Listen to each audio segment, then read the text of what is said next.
Who is the enemy?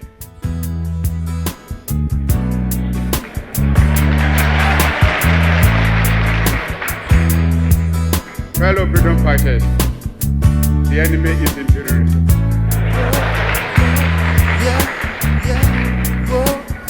Which uses as its weapons colonialism and new colonialism. Now though the road, it looks so foggy, yet we got to find a way. There's no place here to lay our heads, yo. And though the road, it feels so rocky, Children of Zion, hold up your heads. Never lose your confidence,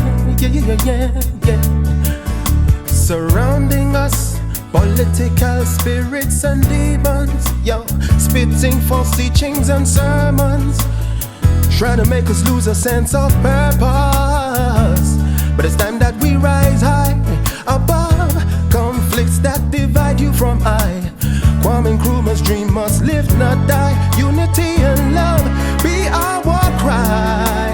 Whoa! Though the road looks so foggy, Africa is not afraid. He is with us every step of the road. Feels so wrong.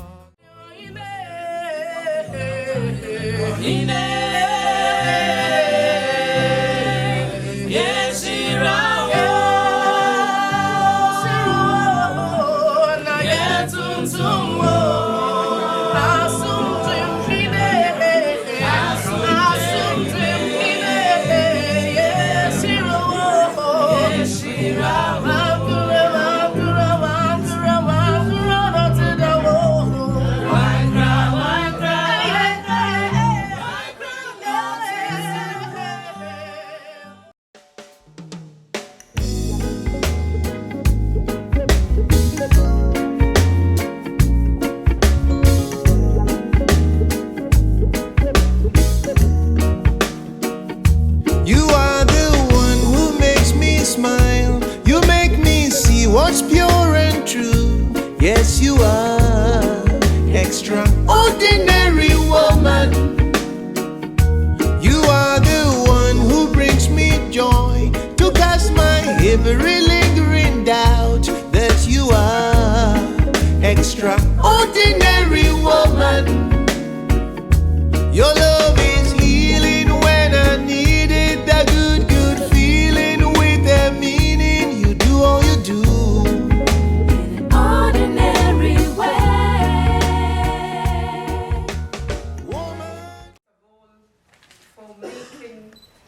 Time and taking the trouble to come here. As we just heard, I know a lot of you, most of you in fact, are working. You have to wake up early tomorrow. Many of you are studying, perhaps. I know how hard it is. I also lived abroad, outside Ghana for many years, working and studying. So I'm very grateful that you've made time to be here with us. I'm really very grateful. I'm also happy that I made time to come to Brescia. It is my first time in this city, even though I lived in Italy for many years, but I never made it as far as here. I was living in Rome. And I made many good friends, Italian friends, who helped me return to Ghana and do what I'm doing. And I want to maintain those links, so I'm happy to be here with you. As you heard, we came to launch Africa Must Unite, the Italian version. We did that on Monday in the Italian Parliament. Wow. The President of Italy, Giorgio Napolitano, wrote a letter which is here published at the beginning of the book in support of this initiative. And we had several commentators review the book on Monday, including Romano Prodi, Emma Bonino, and other important political figures in Italy. But before I begin, I want to say a special thanks to Cassa Padana and the director of the Direttore di Cassa Padana for all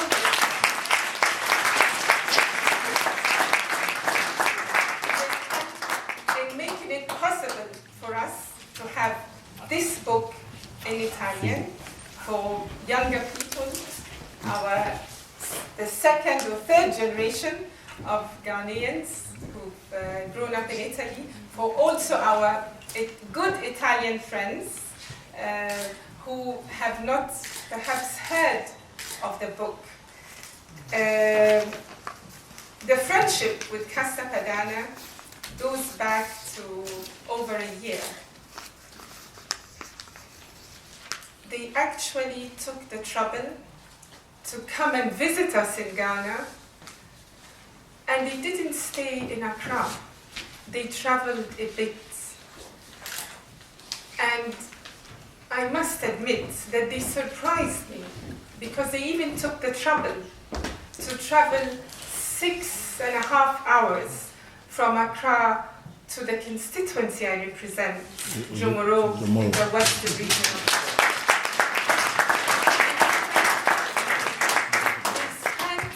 I think a couple of days touring the constituency, and they even visited the office of the small microcredit scheme, which myself and my colleagues initiated in the district of Jomoro. So for this, I'm very grateful. But it's also signaled something that I think, I hope I'm not presumptuous enough to say, but I think they were touched by our story. They were touched by the story of Ghana, a country of 24 million, as you know, where we've managed to grow and mature and be ahead in democratization. For 20 years now, we've been having elections every 4 years, and we are proud of ourselves because in the past decade, on 2 separate occasions, the ruling party loses, and there's a peaceful transfer of power from one group.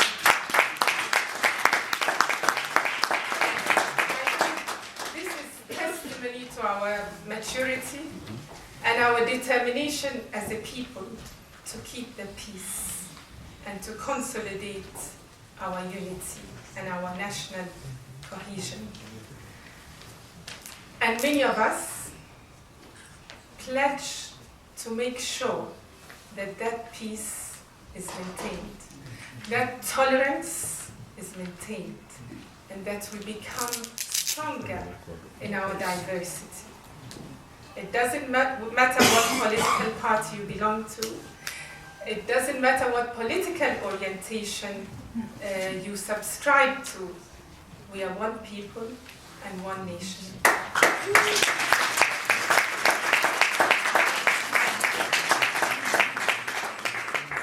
Now, for those of you who perhaps have not heard of the book, who have not had the opportunity to read Africa Must Unite, allow me to tell you a little about this book.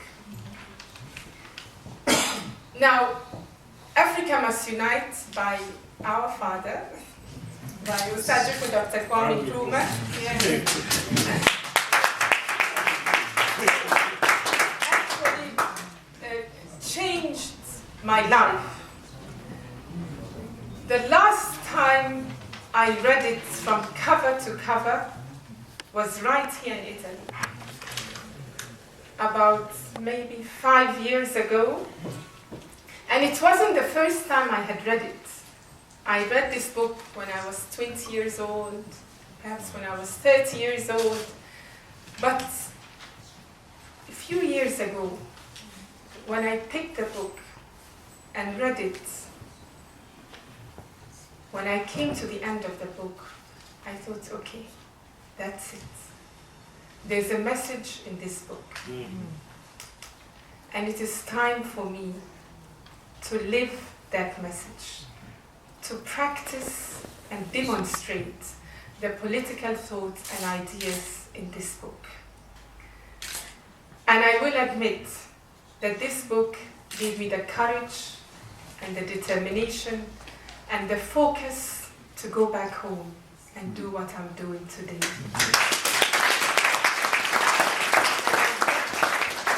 Whoever reads this becomes as inspired as I am. That is not to say that we all have to go back home.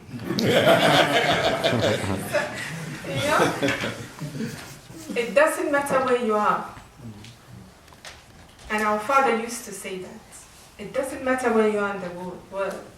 What matters is what you are doing. So I want to urge you, you don't have to feel bad that you're outside home. I was outside Ghana for 25 years, 25 good years. And some of those years were good years. I made friends, I had a good network, I developed a wide perspective, a global outlook, and today it is serving me very well. While you are here, continue to do what you are doing. Feel proud that you're an African and a Ghanaian. You don't have to rush back home. We need you here as much as we need you there. All what we need is for you to be strong and hopefully successful at what you're doing. You know, we recognize the contribution of the diaspora. As some of you know, the African Union is taking steps to recognize the sixth region, which will be the African diaspora. So you have West Africa, East Africa, South, North, blah, blah, and then the diaspora. And this is in recognition of the fact, the indisputable fact, that the African diaspora has contributed and continues to contribute, and can even contribute even much more to our development and our progress. Now, the message in the book, the message that gave me so much courage and determination to do what I'm doing, what is it? If you start reading the book, it doesn't begin by saying Africa must unite. No, it begins with nation building, how modern Ghana came into being. The effort that went into the struggle for independence, that culminated in Ghana becoming the first country in Black Africa to gain independence, and to go on and help many liberation movements from the north to the south to gain independence. When Nkrumah said the independence of Ghana is meaningless unless it is linked up to the liberation of Africa, the total liberation of the African continent, he wasn't talking about his sentimental feeling of brotherhood or sisterhood. Not at all. What he was saying simply is that we are too small as individual countries to stand on our own. We are too small to weather the storm. We are not economically viable. We cannot compete and bargain effectively with huge blocs that are emerging. India, China, the USA, the EU. That we need to plan continentally. We need to make use of our resources to control and effectively manage our resources and plan and think continentally. We need to do so for our very economic survival. So it was a political message if we want to become strong and viable in the world today, we better pool our resources together and make use of the economies of scale.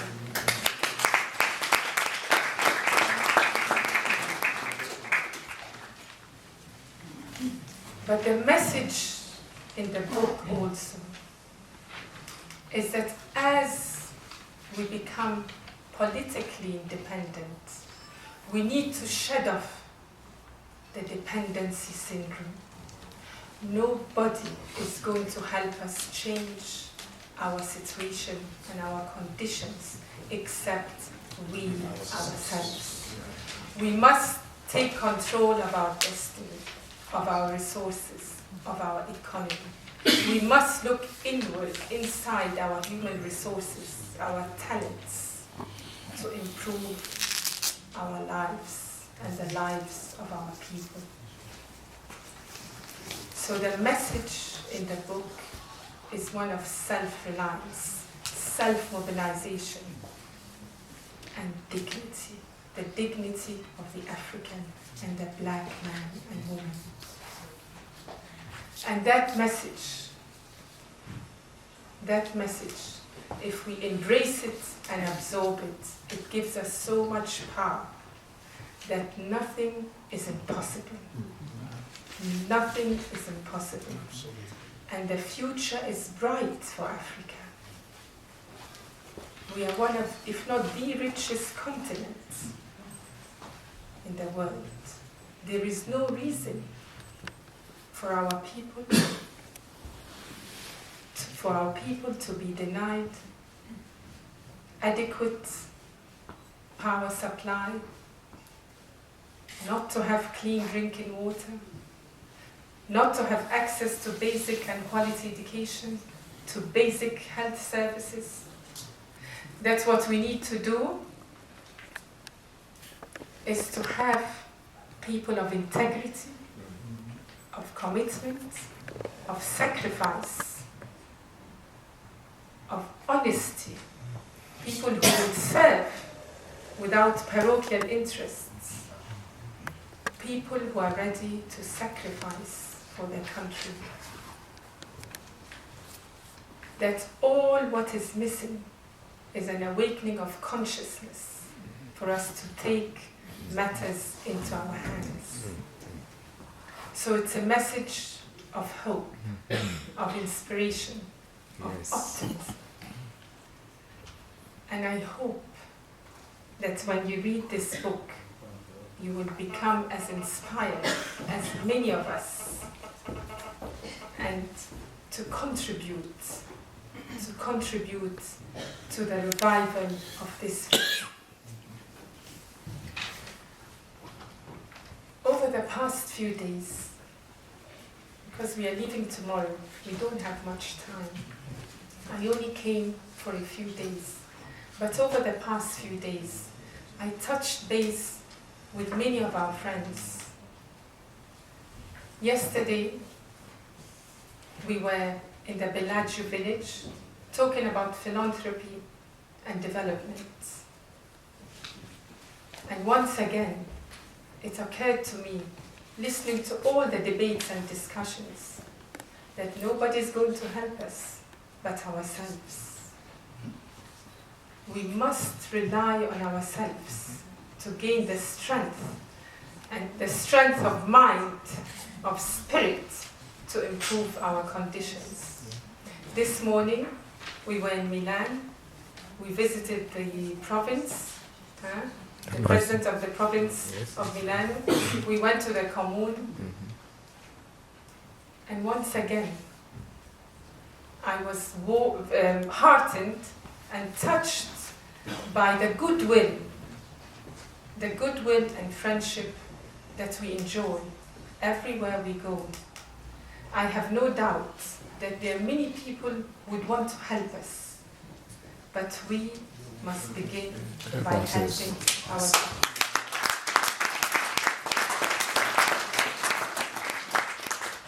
In about a year from now, we go back to the ballot box. Next year is going to be a busy year. 2012. Yes. Once again, we are going to be voting. I don't know, oh, we still don't vote, Ghanaians? No, we don't vote. The bill even hasn't come to Parliament yet, but we hope it has to change. We seriously hope, and many of us will support it.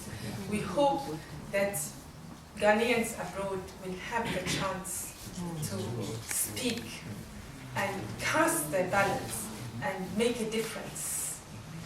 But whatever happens, as I told you earlier, some of us feel very responsible in making sure that we keep the peace. We are committed to protecting the unity and solidarity of our dear country. So rest assured that it will be one.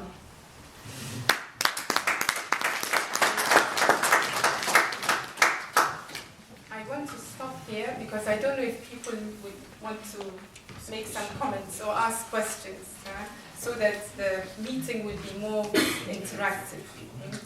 So let me thank you once again for the warm welcome you've given us and for taking time out of your busy schedule to come and meet us and listen to us.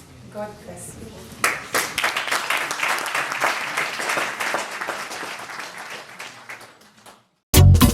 Now though the road, it looks so foggy, yeah, yet we got to find a way. There's no place here to lay our heads, yo. And though the road, yeah, it feels so rocky, yeah. Children of Zion, hold up your head.